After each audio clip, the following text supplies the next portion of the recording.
take three. Hey. Hey. How Hey, you doing? dude. What up? How you doing? What is up?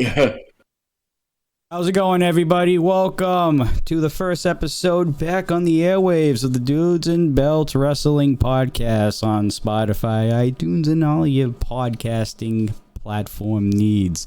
I am your host, Johnny Deathdrop, and boy, we got a good show planned for you guys tonight. Before we get into the episode, let's introduce the panel for tonight. On the left, we have the one that's way up there on the east coast of Maine, the inventor of the lighthouse grading system, the one and only Coastal Crusader. What's up, everybody? Happy Sunday night. Glad to be back on Spotify, iTunes. Oh, hold on. Spotify, iTunes, iHeartRadio, YouTube, and wherever else you listen to your podcasting mediums. Oh my God, that just tickled the insides for a bit. On the right, we have our resident masshole himself, the one and only Marky Pins. What is good, everybody? I am the masshole Mikey Pins, and it is so good to be back doing chatcasts like these, talking about the day's events with all our good buddies, everybody here. Thanks for joining us. You're going to have a good time here for the next 45 to an hour. And oh my God, it's been a long time since we've had an episode up on these platforms. It has. We've had a lot going on over the past year and a half or so. We've grown up so much. We really have. Triple I hasn't. No, he hasn't. No. We'll be seeing him later on, don't worry. But yeah, a lot of good things have happened since our absence on all the platforms. So we partnered up with a pretty big indie promotion in Rocky Mountain Pro out in Colorado. I would say a premier independent wrestling promotion in North America. You're right. Fact. Yes. And we've been doing a lot of work with them. That's kind of preoccupied us for the past year and a half. We now have 2 post shows that we do for Rocky Mountain Pro, Dudes and Belts Recharged and Dudes and Belts Reignited. And we're still doing the Dudes and Belts Wrestling Chatcast, but throughout everything that's been going on, we just haven't had enough time to ourselves to really just kind of get episodes out on Spotify and all that stuff, including myself. I've been busy behind the scenes doing a lot of stuff. So now we really haven't had a Freeform Sunday since before June, before we went out to Colorado for Milestone. Yeah, no, it's been a really long time since we've constructed a show that we can actually give to you guys, and now that we're able to do that, let's get right into it, man. Yeah, it's been a long time. Yeah. So for the first, well, I should say for the past couple weeks, we've all been hearing about everything that's been going on with AEW, and before I continue, I want to let all the listeners know we are not experts. We are just going based off of speculations and what we read online. This show... Rumor and innuendo. Correct. This show is extremely opinion-based. Yep. So we are not experts in the least. Hold on. I got you. Hold on. Go ahead. The views and expressed the Dudes and Belts Wrestling Chatcast are not approved by anybody else except the Dudes and Belts themselves, that being the Coastal Crusader, Masshole, and Johnny Deathdrop themselves.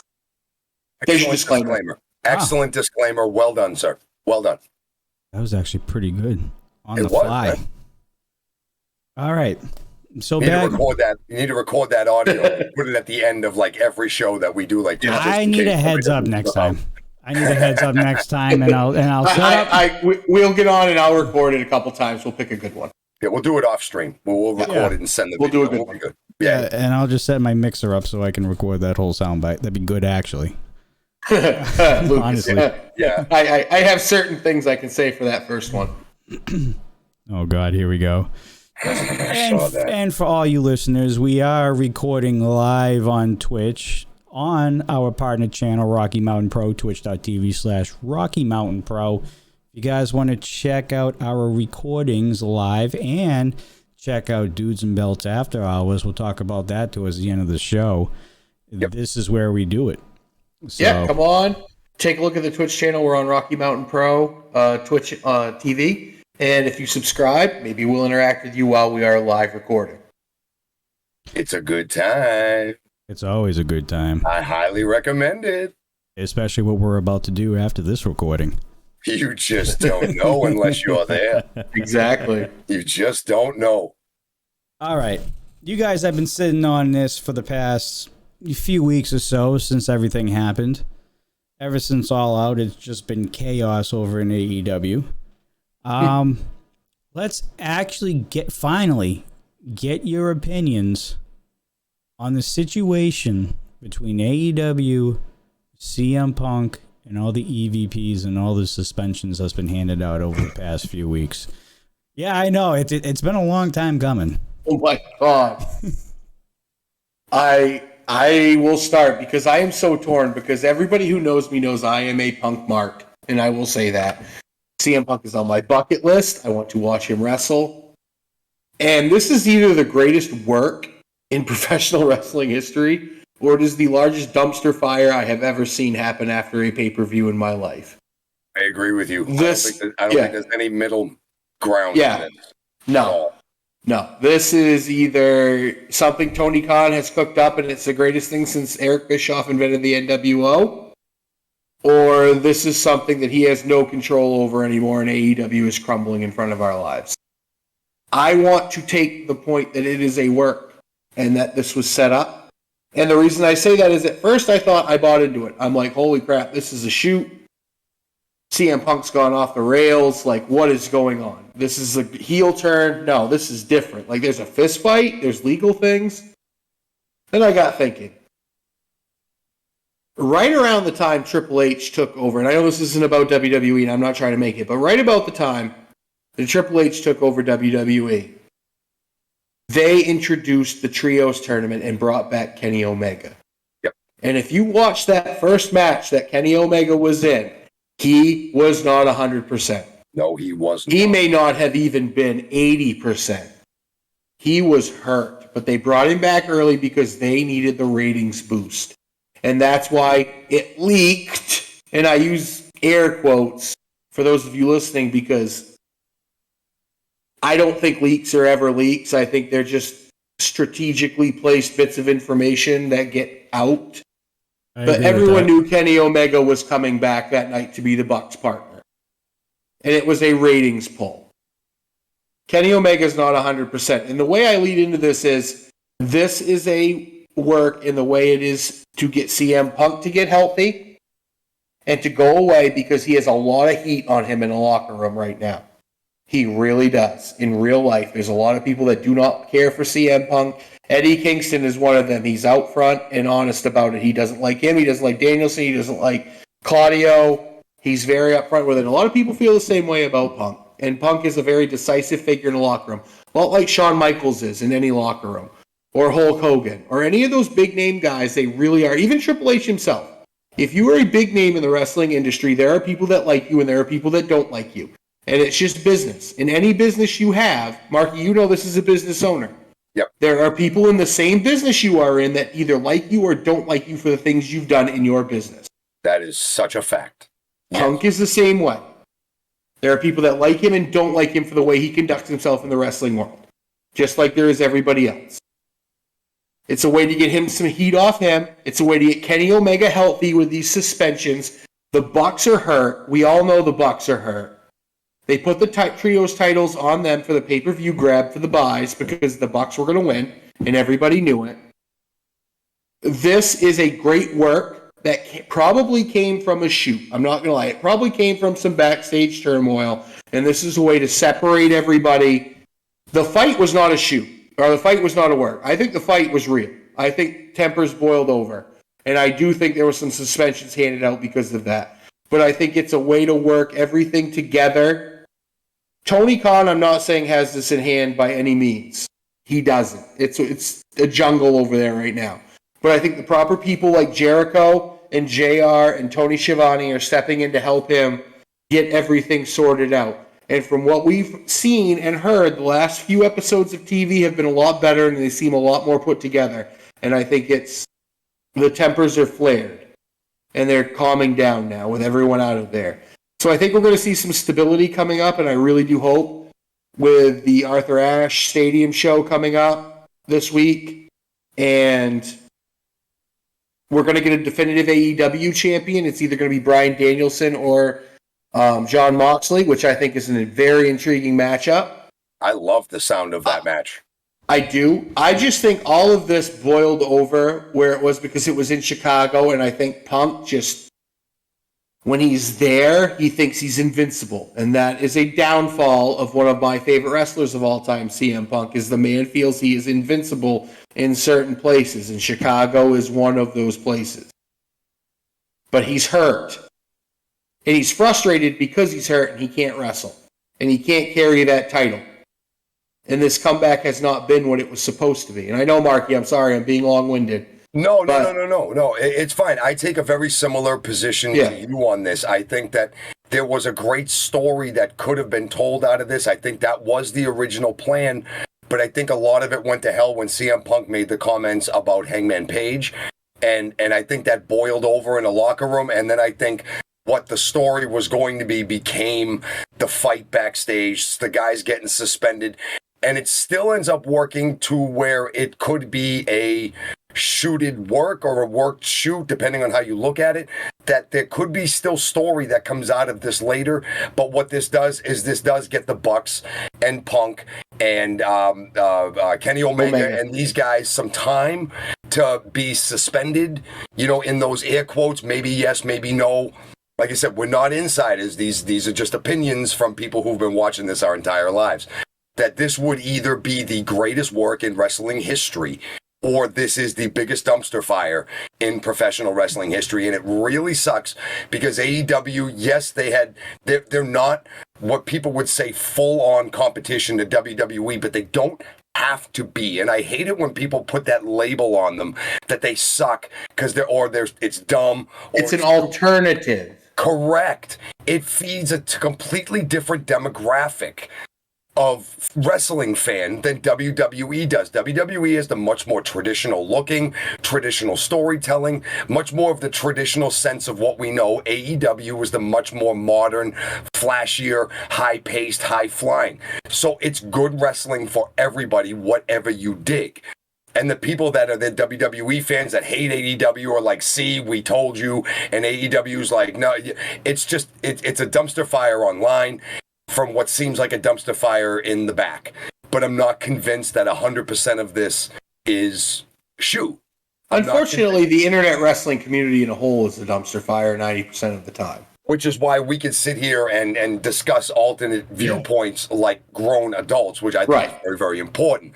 Whether even if I disagreed with you and I thought this whole thing was real and that this was this bad, then I would sit here and we would have some intelligent discussion. But I'm kind of with you where I think there's this gray area in the middle of everything that we're looking at here. And I don't think it's as straightforward as everybody is just saying, because everybody that has a Twitter account is a wrestling expert. So listen to them. I don't think it's as straightforward. When I hear it and we see it on TV and we see what's going on, I don't think any part of this story is anywhere near done being told. Even when people come back from suspensions, some people in the back, like other people who were like breaking up the altercation, like guys like Christopher Daniels, one of my favorite wrestlers of my entire life, was suspended and then summarily reinstated very, very quickly, just a couple of days after. Now there's this third-party investigation that's going on. I don't know if there have been results of that, but I'm not 100% convinced that all of this is what we're being led to believe. I think there's the gray area of this amazing story that they're going to come out of. I do think a lot of it's going to have to do with the result of the Moxley-Danielson match that's coming up. I think that's going to be big, who holds the title going forward. I don't think we're anywhere near being done with this, but I think there is a gray area in the middle of this that isn't exactly being explored by everybody. There's a couple of things that really are interesting about this. And the reason I say that is, number one, Tony Khan is going about this honestly in the right way. He's got an independent party coming in to investigate this because honestly, he's involved in this. He was there when Punk was making all of these statements, if they were a work or if they were a shoot in that press conference. Either he did the greatest job I've ever seen of acting uncomfortable, or CM Punk was saying a lot of stuff he didn't expect him to say in that particular moment. I go with B. I tend to agree with that. I mean, that's what threw me off a lot. I'm sorry to cut you off, but it was Khan's reactions during that press conference. There was stuff that Punk said, and you looked at him and he had this Kool-Aid smile on his face. And then there was other times Punk said stuff and he kind of looked over like, dude, really? So I'm not 110%. Khan's reactions didn't sell it to me one way or the other. And then, shortly thereafter, you started seeing all the security in the backstage guys. Like you saw them rushing around and trying to find out. And then we hear later that there was the fight and everything. Right. Not convinced 100%. And it's like I said, if it's this good and it's a work, it's the greatest work ever. In history. Right. But so here's my other thing. So before we continue, we will talk about Tony Khan in the second half of this show. I just want to butt in real quick and go right ahead, and just kind of throw this out there real quick. If this was a work, why waste the trios titles on the Young Bucks and Kenny Omega just to have them relinquish it less than a week later to the Death Triangle eventually? Pay-per-view buys. Who's going to sell more pay-per-views? The Bucks and Omega or Death Triangle? Yeah, I mean, Lucha Brothers are over, but they're not as over as the Bucks, let's face it. The Bucks, yeah. Or Kenny Omega. It's a pay-per-view buy thing. You're going to buy that to watch Omega. And you know what? When he came out in that match, I don't know if you've watched All Out. I don't know if you guys have. I have not. He didn't have the shoulder shirt on. He didn't have the compression shirt on. No brace, no knee braces. He looked extremely like Kenny Omega of old. And it also adds another layer to it as well to make somebody ask the exact question you just asked. Why add it in? It adds another layer of disbelief or for real. It just adds extra layers to it. We all know extra layers to a wrestling story really help. Really help to either throw somebody off the scent or to get somebody captivated in. And I think that trios thing, yes, it's brand new. And yes, okay, the Bucks and Hangman and Kenny Omega get them first. They can still always say that they had them first, and they can still say that they never lost them. We've seen that story play out as well. So it also adds an extra dimension to the entire story. And it makes it seem that much more, holy crap, they stripped them? So now it just keeps building. I kind of take this back, and you weren't a WCW guy, Marky. I understand that.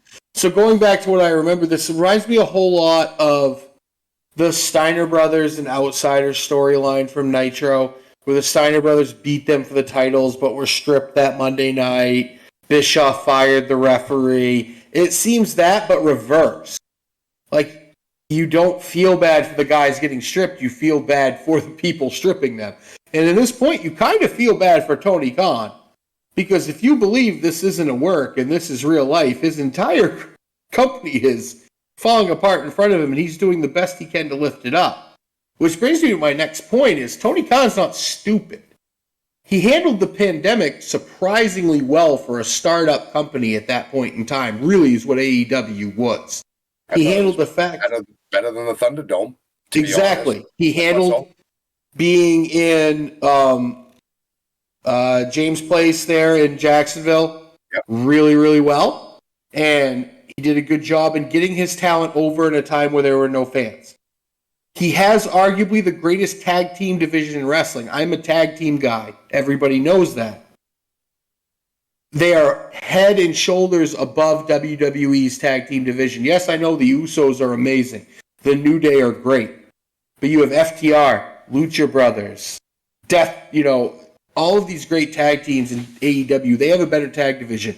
And honestly, unpopular opinion right now, but the women's division in each are a wash.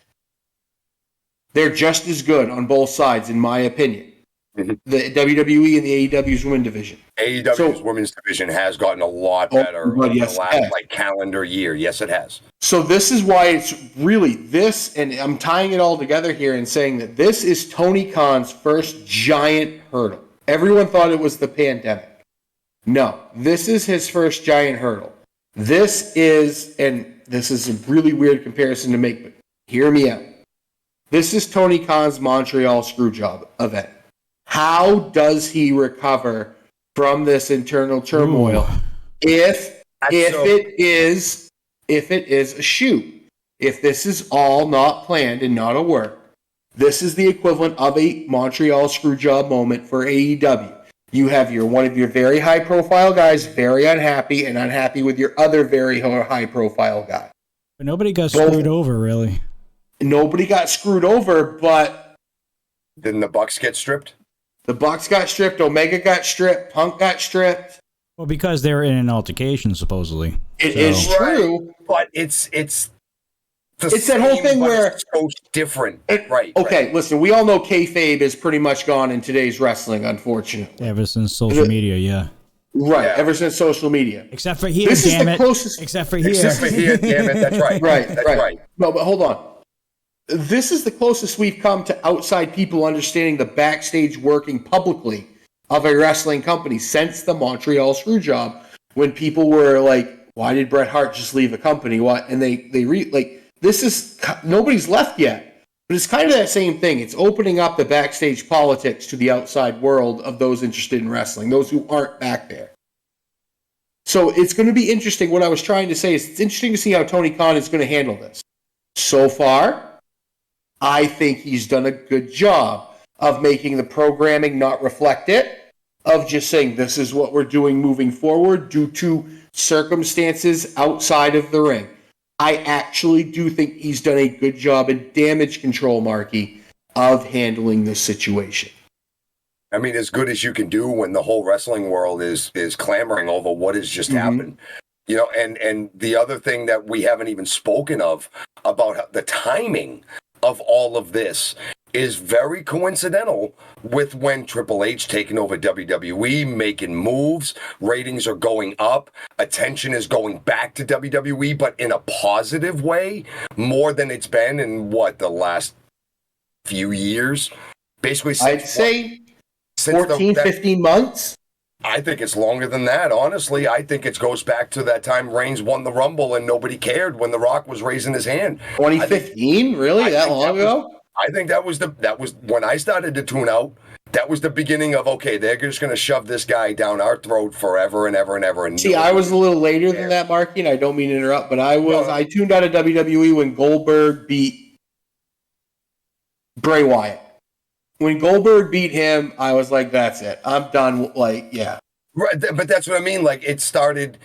There was the Roman Reigns, and then there was the Goldberg. Goldberg came in, and we were like, okay, cool, we see Goldberg again. Yeah. And yeah, bullshit, he beat Brock Lesnar in 37 seconds? Come on. 47 seconds. 47, right. And then he beats Kevin Owens, and come on, that got dumb. That got really dumb. I get the superhero thing that they tried to do, but like, you alienated a big fat part of your fan base. And I do think that a lot of that was due to, it made AEW's initial success possible.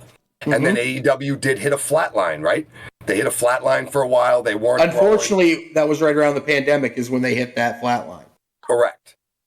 But WWE still wasn't getting any better. Neither was AEW. So now you had this divide. Now here comes WWE. Vince steps down under those circumstances. We're going to leave that alone. And Triple H coming in, making more positive changes. Everything you hear is the locker room is happier. The fans seem to be happier. The shows are better. You know, the storylines are coming back to a more makes sense situation. I mean, it's just been a better product. And that attention has fallen off of AEW lately because now those people are tuning back into WWE to see what's going on. Controversy creates cash. Eric Bischoff's famous line. Yep. Creates views, and nowadays on YouTube and Twitter, it ups the YouTube, it ups the Twitter interactions, it ups absolutely everything. And I think this is a crucial part, which is what helps me to believe that this story had been concocted a while ago and just activated that night when Punk went nuts at the press conference. And now here we go, because now they have almost the entire wrestling world talking about them again. It makes sense. And there's those people... Oh, go ahead. I was just going to say, I don't like how negative of a connotation that they went to and the steps that was taken. I think it's a whole hell of a lot. But you've involved some of your biggest stars your biggest title, the brand new title that's involved here. There's a lot of really, really high level stuff with high level people going on right now. Mm-hmm. And if I was going to do something to make everybody start talking about my company, I might do something very, very, very, very similar. You know, I can play off that, Marky, and go into the fact that AEW has a very deep roster, if you think about it. They don't need the Bucks right now in the tag division because they have FTR. They have Swerve in Our Glory. I honestly think that FTR is over than the Bucks. FTR is, I will say this right now, being the tag team person I am, and again, the views and expressions of the Coastal Crusader do not reflect those of the Dudes and Belts Wrestling Jackass. FTR are the greatest tag team I have seen. They are. They encompass both traditional tag team wrestling and modern tag team wrestling, and they synthesize it into something that is incredible, and they deserve every single piece of hardware that they hold. I completely agree. Dax Harwood is an amazing professional wrestler. Agreed. He may not be the greatest sports entertainer, but the man is the most amazing professional wrestler because he can do singles and tag very well. He is Shawn Michaels, amen, honestly, brother. In that sense. Keep preaching, baby. Preach. No, dude, preach, straight baby, up. preach. Two dudes sitting right here agreeing with me, man. Yep. And then you look at how deep their women's division is. Thunder Rosa, we haven't even talked about that. Thunder Rosa had to relinquish her title too because apparently, whether you believe it or not, there was heat backstage with Rosa, or she was hurt. Again, air quotes. Sandbagging. Hurt. They thought that she was sandbagging certain people she was working with, which I am a Thunder Rosa fan. I find it very hard to believe that she did that with as hard as she works in the ring. Again, I am not an expert. I am not a professional wrestler myself. I just observe and view a product that I've loved since I was 3 years old. But you have DMD, you have Jamie Hayter, you have Sheeta, you have Rio, you have Toni Storm, you have now Willow Nightingale, who is over to the moon when she comes out every single week. You have Ruby Soho. Don't forget about Nyla Rose. Nyla Rose. You have a very deep women's division that you can Penelope Ford, Anna Jay, take on. You have all of them. Serena, you have a very deep division. What I'm trying to get to the point of, without long story short, does it really hurt Tony Khan, if this is a work, to sit out Punk, Omega, the Bucks, and other people, knowing his roster is that deep? That's going into what Marky said. And if he was going to try and draw attention to himself, using the biggest names he has isn't necessarily hurting him as much as it would in other places without his deeper roster, is the point I was trying to make. And I agree, especially when these guys were going to be probably needed to be out for longer anyway. Mm-hmm. They would have already been out on the shelf. Now they're not just gone, oh, I wonder when they're going to come back. Now they're gone talking about how they're gone. And now keep people talking. Let me fantasy book for a minute, Marky. I know you like when I fantasy book. I love hearing this. I suck at it, this will be the last point before we get to our ads. Okay. If you will, bear with me a moment and hear my story of what is to come in the next 6 to 8 months for AEW and another company they've worked with before. This is all happening, I believe, in my mind. They're all taking time off because there is a very, very, very big show in January, early January, that New Japan holds that is 2 days in the Tokyo Dome. They had a very, very big show in June with New Japan at Forbidden Door. But that didn't feature Punk. It didn't feature Danielson. It didn't feature Omega. The Bucks were there, but they weren't prominently displayed because most of them were unhealthy. Adam Cole was hurt during that match as well. Punk was supposed to wrestle Tanahashi, wasn't he? Yes, he was. Punk was supposed to wrestle Tanahashi, and he couldn't because he got hurt. Here is my thought. Tony Khan is trying to get them extremely healthy so they can do... Now, Tony Khan, let me preface this by saying Tony Khan is just like us. He grew up with wrestling. He loved it. He breathed it. He ate it. Marky, What is the one thing that you believe in the last 20 or so years of wrestling WWE dropped the ball the most on, in your opinion? Oh. Hold on, I'm trying to get to a point, so I'll preface you. What about the Invasion? Oh, that was horribly done. What do you think about AEW invades New Japan Pro Wrestling at Wrestle Kingdom? I think that's where I'm going. Right, and you're not wrong. WWE's hands were tied a little bit because all those guys were sitting on their contracts. Vince had a chance to buy them out, but he said no, so he tongue-tied himself on that one. Mm-hmm.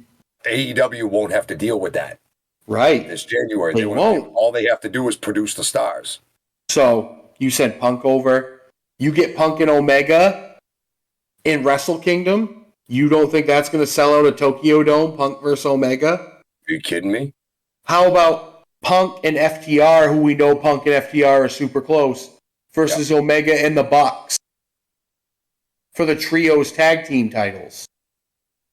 It's a way you can keep the main title off Punk, but still have him in a prominent position, because right now he's too hot to put any main title on. But you could put a Trios title on him. It gives FTR even more hardware that they deserve.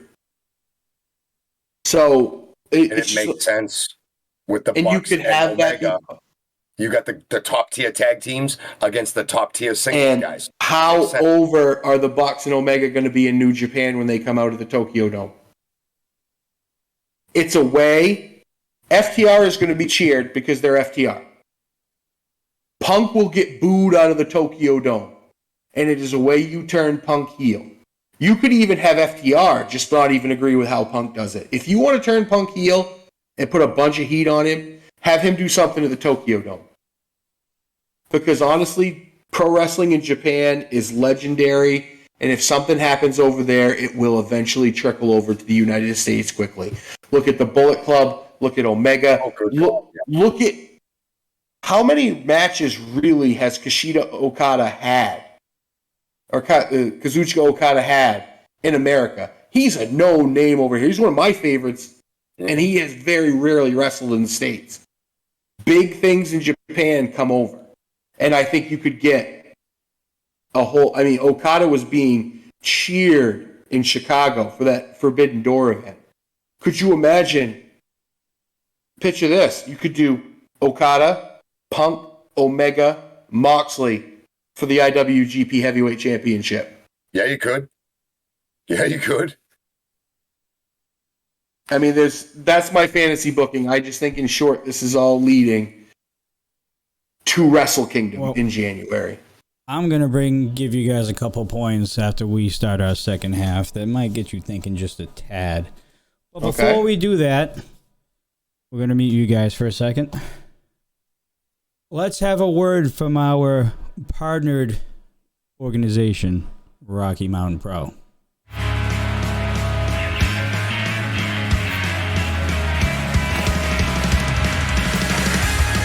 Rocky Mountain Pro, the premier Colorado wrestling company with over 90 live events a year, 2 weekly streamcast shows, and live pay-per-view events broadcast around the world. From performing at venues from our very own Wimmer Arena in Inglewood, Colorado, to the massive Ball Arena in the heart of Denver, Colorado. We not only have some of the best edgy, young, and entertaining wrestlers just starting their careers, but also homegrown talent trained locally at the Al Snow Wrestling Academy, Rocky Mountain, as well as top-tier talent from around the country, such as Impact Wrestling's Madison Rain, D'Lo Brown, and Josh Matthews.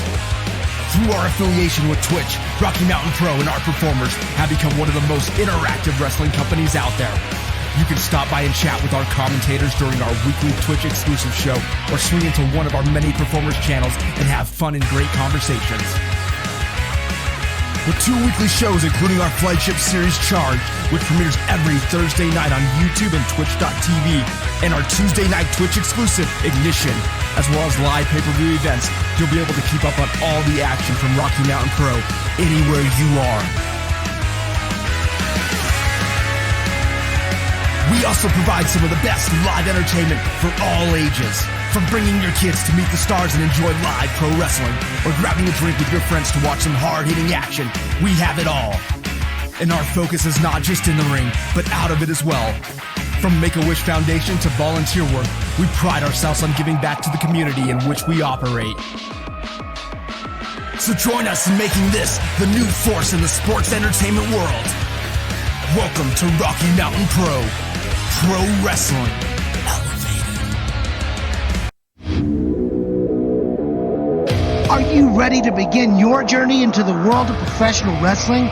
Then look no further than the Al Snow Wrestling Academy Rocky Mountain in Inglewood, Colorado. Train with our tenured coaching staff in all aspects of pro wrestling. Take advantage of our mini seminars where you'll get a chance to learn from some of the greatest minds in wrestling, such as Impact Wrestling's Madison Rain, D'Lo Brown, and Josh Matthews. So what are you waiting for? Go to rmpwrestling.com/train to start your career in pro wrestling today.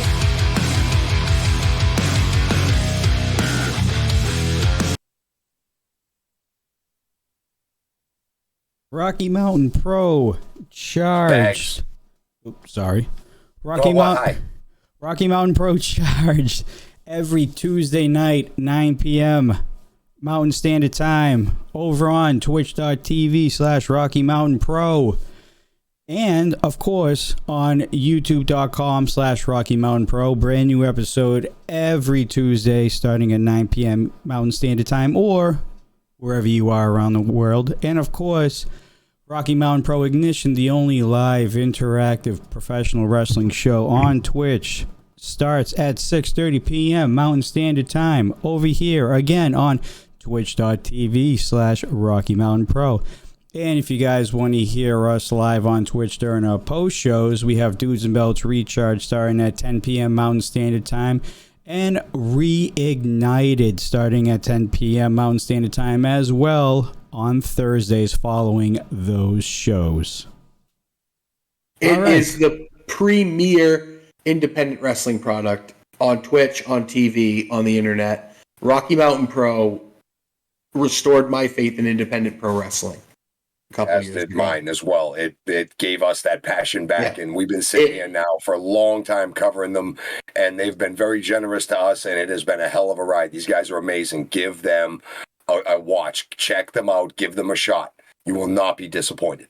You're obviously a wrestling fan. If you're listening to this, the product oozes the passion these people have for professional wrestling. You will appreciate the effort that they put forward, because it is not the less of 100% every single time they step into that ring. The Crusaders spitting 100% truth right there. And of course, if you want to follow myself and all Dudes and Belts content, if you guys want to get in touch with us and let us know, well, and holy crap, I am losing it today.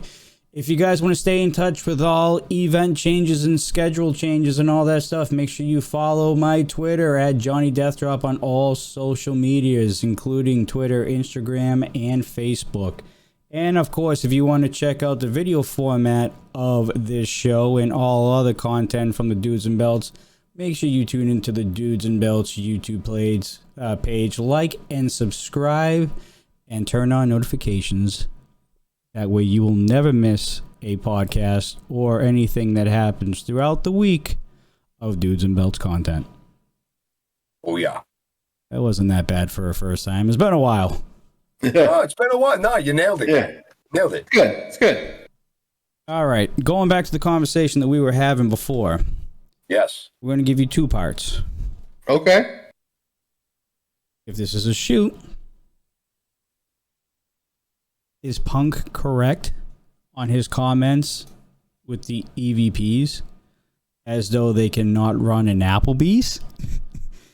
And the second part, does Punk have a right to say that due to the fact of Cody leaving AEW? Do you think that was one of the reasons why Cody left AEW? So I will kind of lead this, because I am probably the single biggest Punk mark that I know. And I will use that term. I don't typically say I'm a mark, but I'm a Punk mark. I was the dude that was glued to my TV, that Rampage, 2 Augusts ago now, when he came back. I'm not going to lie, it was one of the happiest moments of my wrestling life. I know. when You he said that came you were back. tearing up and all that stuff. Oh my God, it was joy for me. I am now starting to understand some of the comments about CM Punk and the way he conducts business. It reminds me an awful lot of Shawn Michaels back in the late 90s, unfortunately. He does feel he is invincible on some things. He unfortunately hasn't figured out that he could do just as much with the TNT title or the Trios titles as he could with that AEW title. I take it and look at what John Cena did with the United States title when he won it, and he made that what it really is supposed to be. With his open challenges, That was he such elevated other people. Yep. Punk has not realized, and again, it pains me to say this because I am the biggest CM Punk fan. He has not realized he is in the twilight of his career, and he needs to start putting younger guys over. There is a list of guys in AEW I would love to see Punk put over. Ricky Starks, Dante Martin, guys like that Jungle Boy. Those three guys right there, Punk could put to the moon with programs. Hook, MJF. MJF. Let's just face it, MJF. MJF doesn't need to be put to the moon, but he and Punk could be something special. It could be that Shawn Michaels Undertaker type specialness that you get once in a generation of pro wrestling. Unfortunately, ego is getting in the way here. But I always like to have that little dude on my shoulder that says, what about the guy who's viewed as bad here? And the reason I give Punk some shadow of a doubt in what he said is because Cody did leave. Johnny made a great point. Why did Cody leave? A lot of people think he booked himself into a corner when he couldn't win the AEW title. I don't think that was the point. I think Cody saw AEW starting to turn into what WWE had started to become, which was just buy everybody. And kind of, it was a combination of buy everybody, but do the WCW booking from the 90s, where you give away things for free on TV. And it kind of started with, and God rest his soul, Brody Lee's dog collar match with Cody Rhodes on Dynamite for the TNT title. That match should never have been on cable TV. That should have been a pay-per-view match. You should have had to pay to see that, because even though it was very short, it was very meaningful. We didn't know it at the time, but it was extremely meaningful. I think he saw the way the booking was going. I think he saw the influence Punk was going to have in the company. And he got out before things got bad. And unfortunately, they got bad. If this is a shoot, things got bad and Cody left because he could see the writing on the wall. And that's my take, Marky. And that's why I'm having a problem with... Sorry, Marky. No, you're good. This is why I'm having a problem with thinking this will work, because there's too many outlying things that happened prior to this altercation. And if Punk was shooting during the media scrum, which I think we all kind of semi-agree just based off of Tony Khan's look and the way he acted, that it was absolutely a shoot and he had no idea, was Punk onto something? Is it the EVPs that are driving wrestlers away? My thought real quick, and Marky, I'll just leave it at this and I'll let you talk before I say it, but my thought is no, it's Tony Khan. Go ahead, Marky.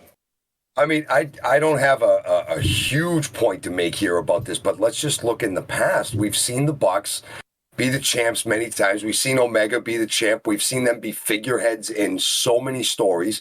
They've been on the top.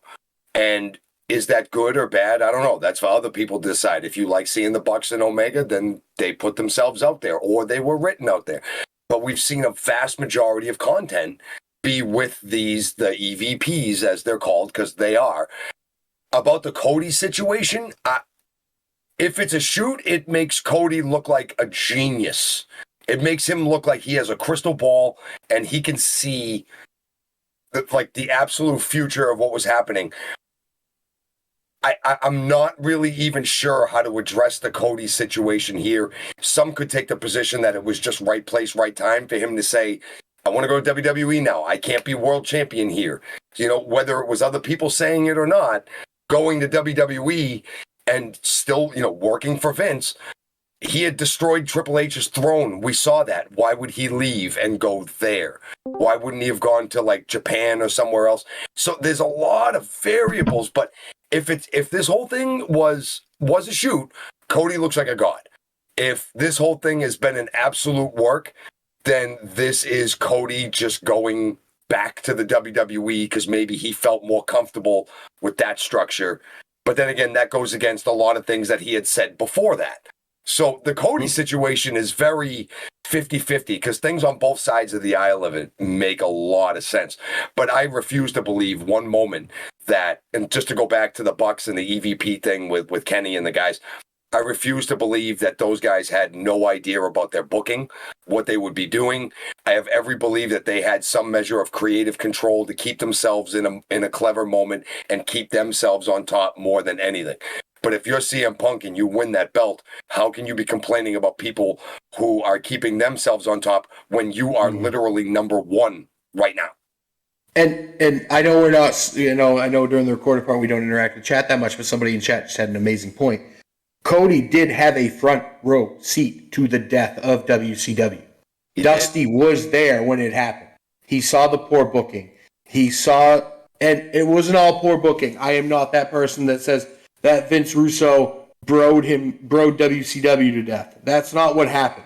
No. It was poor booking, it was egos, it was contracts, and it was standards and practices at a time in our culture where political correctness in wrestling was thrown out the window.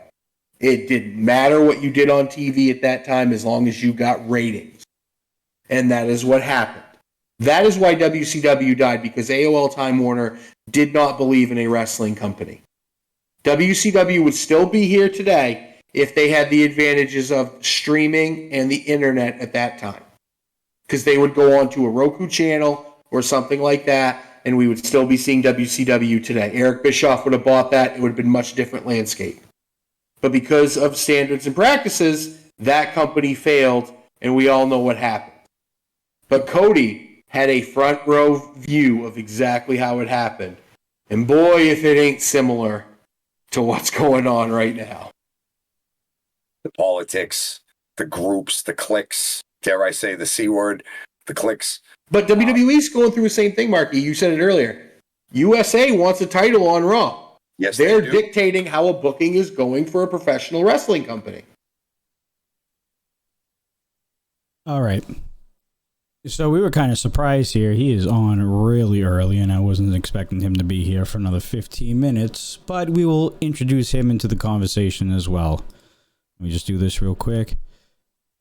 Hello, Eyes. We are about 10 minutes left until this recording, so since you're here, say hi to the listeners first. Hello, Brussels sprouts. Good evening. Okay. Triple I is part of our Do's and Belts After Hours segment here that we'll talk about in about 5 minutes or so. But since he's on early with us, let's get Triple I's take before we decide to wrap up this episode. So, Eyes, we were talking about God, save it for like 20 minutes from now, man, please. Just hold off on the Triple I-isms for 20 minutes. I was thirsty. We know you're very thirsty. Oh, right. Boy, do we got something to show you later on, too. So, oh, my goodness. We will get to that. We will get to that very shortly, however. So, let's get Eyes' take. Simple take, because we're not going to get into detail about what we've been talking about for the past 40 minutes. Eyes, what is your take on AEW and the CM Punk situation? Do you think it's a work or a shoot, I should say? I'm kind of curious to see. I am too. I'm curious your eyes. So, obviously, I've been following it for the past several weeks. I'm going to say this is a shoot. I do not think it's a work at all. If this is a work, this is a very bad work. and it's also maybe not the best publicity, not the best way to portray a wrestling company into a positive light. I think it's a shoot. Why would you, if you ask yourselves, this happened to All Out, CM Punk does his post-match scrum, says what he says, they get into a fisticuffs and all that stuff. Why would you go through all the trouble of awarding Omega and the Young Bucks the Trios championships at one of the biggest pay-per-views and then strip them the next day? Is that worth it for a work? That's what I'm saying.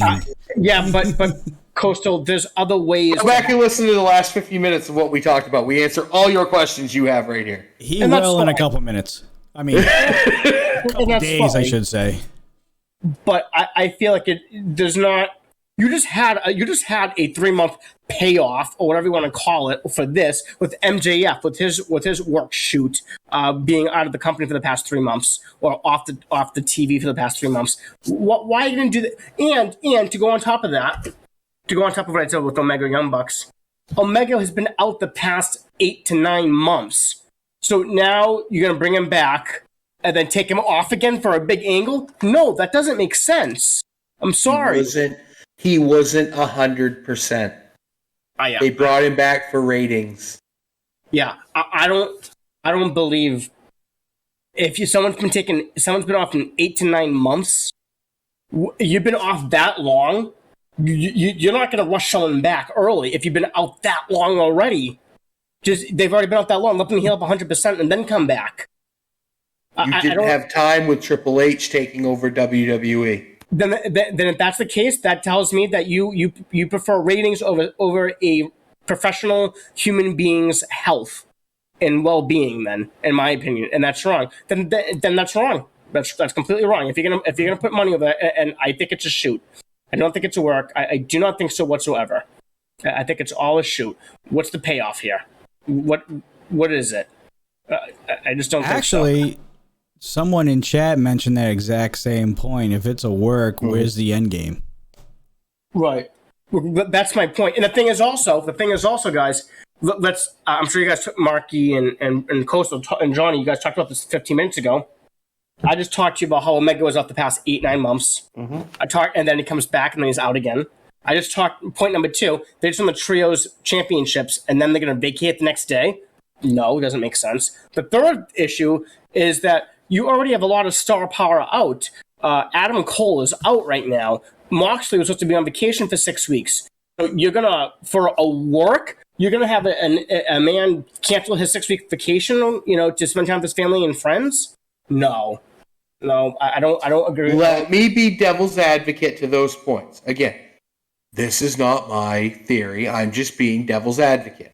Number 1, you did the Trios Championship the way you did it was to get the pay-per-view buys. You notice they promoted Punk and the Bucks in that Trios title match a week before the pay-per-view. They wanted the buys. Omega equals buys. Bucks equal buys.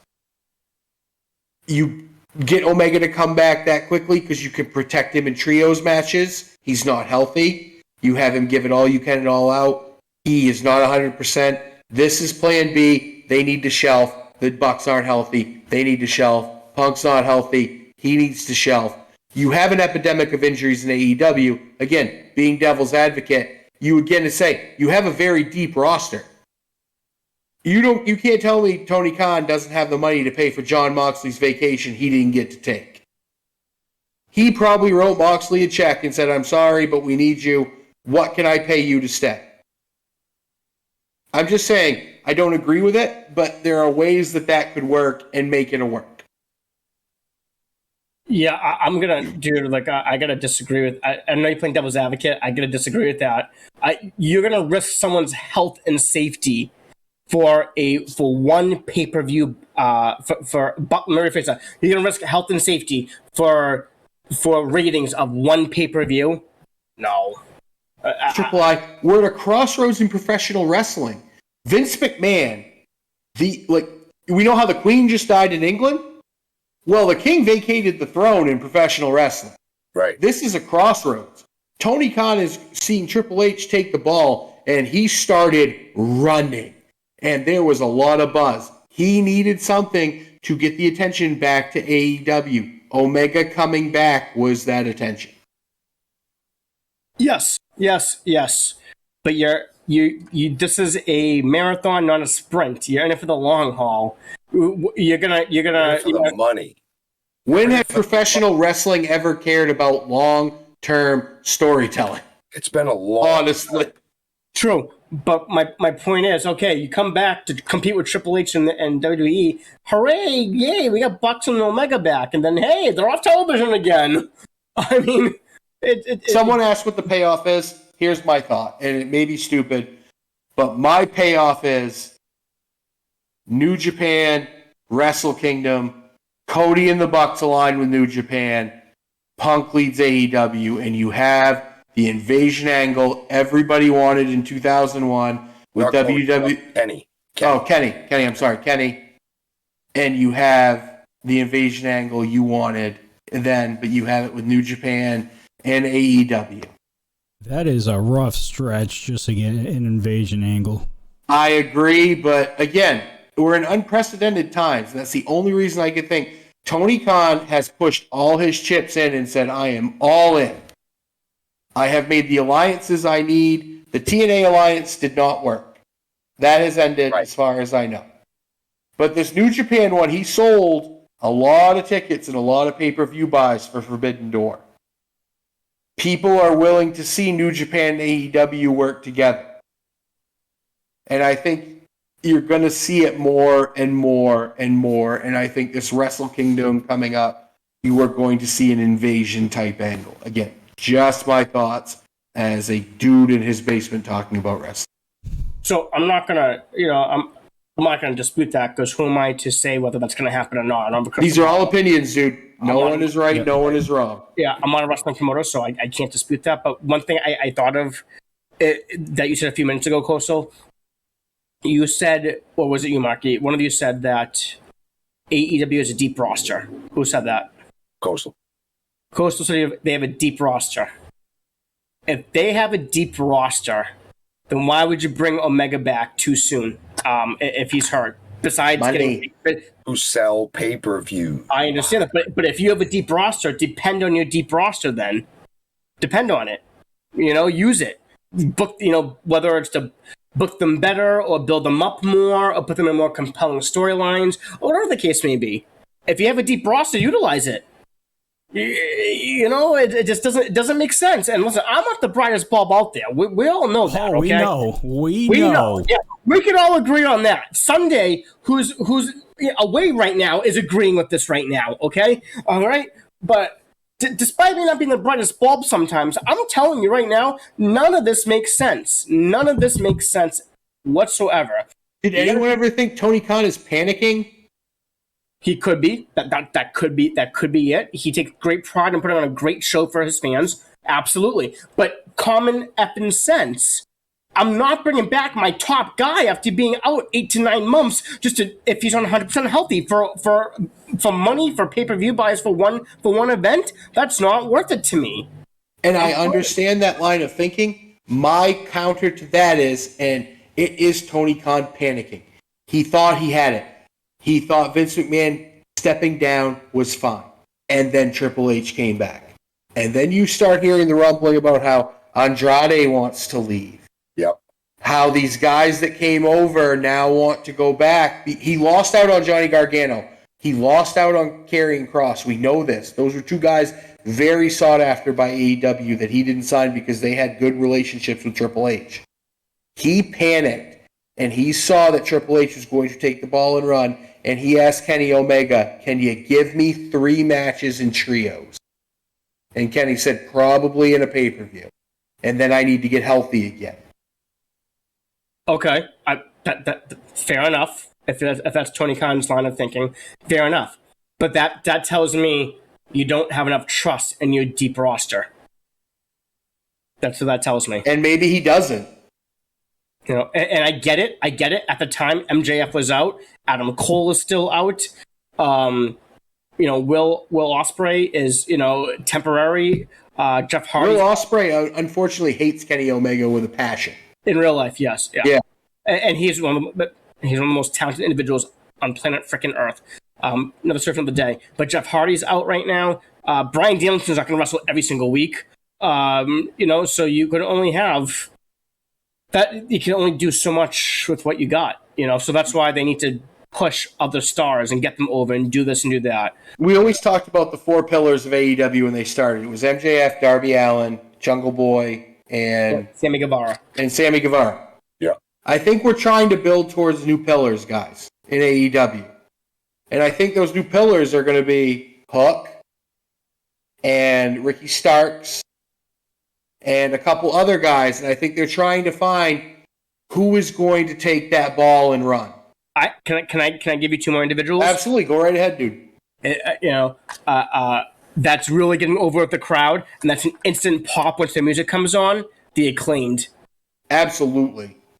That's what I mean. Keep showcasing them, keep highlighting them, keep pushing them up because they're over. And and the Sesame Daddy ass, oh my god, I get so excited when that comes on. I get the giggles and everything when they go to scissor each other. Boy, I can't wait for you to get the giggles later. I'm excited. He has no idea what's coming. He doesn't. Really, and I'm excited. Really quickly before we wrap it up. Yep. Eyes, specifically for Eyes, this one. Do you think Cody saw the writing on the wall? Remind me, Johnny, what month did he leave AEW? WrestleMania is when he returned, so probably a few weeks before that. Mid-March is when he left. When he left to AEW? Yes. I would say I wouldn't put it past him. He's a very smart individual. He knows what's going on out back. He was an EVP, and he's seen stuff on the walls. I caught at the tail end of it with Coastal with WCW. He's seen it with WWE. He's seen it with AEW. He knows what's right. He knows what works and what doesn't work. He knows what sticks and what doesn't stick. So it is a possibility that he saw potential writing on the wall. He saw that maybe there wasn't a bright future for him. I don't know. I'm probably saying that wrong. I doubt it. And he needed to go somewhere else. I think maybe he's thinking, in his mind, he's probably thinking, you know what? My time here at AEW has run its course. I've already pigeonholed myself from attempting to compete for the AEW Heavyweight Championship because, he lost a match against Jericho, saying he doesn't need it though. He doesn't need it. I'm not saying he does, but what are you competing for then? Like what are you going to keep doing? There has to be a goal. A goal in mind for every superstar. That goal is for the top prize, the top championship. Dustin is still there, correct? I'm not saying he needs it. He doesn't. But what are you doing then? What are you competing for? You can compete for, the TNT championship for the 4th time. You're going to become a tag team champion again. What are you going to do? So I think with WWE, he wasn't pigeonholed. Fresh competition, fresh feuds. Different. He knows he can become a star in WWE. He doesn't have to worry about becoming an EVP with WWE because that wasn't going to happen. So he can focus strictly on the wrestling portion of it. And you know what, dudes, there's a shelf life when it comes to wrestling. There's a shelf life. Your body can only take so much, no matter how good you are. There's a shelf life, and you never know when it can be over with. So they're probably offering him a boatload of money. Obviously, he's making 7 figures, and rightfully so, well deserved. And he's doing his best for his family. Simple as that. So maybe, yes, to answer your question again, yes, I think he saw the writing on the wall, at least partially. Yes, I do. Okay. Well, now that we had Triple I here, surprisingly, for a few minutes on this show, we are now going to get ourselves ready to go for our second half of our streaming show and start running Dudes and Bells after hours. So for all you guys listening on Spotify, iTunes, Google Podcasts, and all of your podcasting needs, head on over to twitch.tv every Sunday night, 9 p.m. Eastern Standard Time, 7 p.m. Mountain Standard Time on twitch.tv/Rocky Mountain Pro, so you guys can see us live as we record our episodes. And of course, catch Dudes and Belts After Hours, where we talk about anything and everything, and we spend the next 45 minutes to an hour spending time with our chat, our community, the RMP faithful that is here. And this is what we're getting ready to start to do. So, thank you all for listening. We greatly appreciate all of our listeners out there on the podcasting platforms. For myself, Johnny Deathdrop, Coastal Crusader, Marky Pins, and, of course, Triple I, which I don't know why you bowl in leagues on Sunday night when you could easily be doing this every Sunday. Fair point. Hey, save it for like 2 minutes from now. Guys, thank you so much. We greatly appreciate you as always, folks.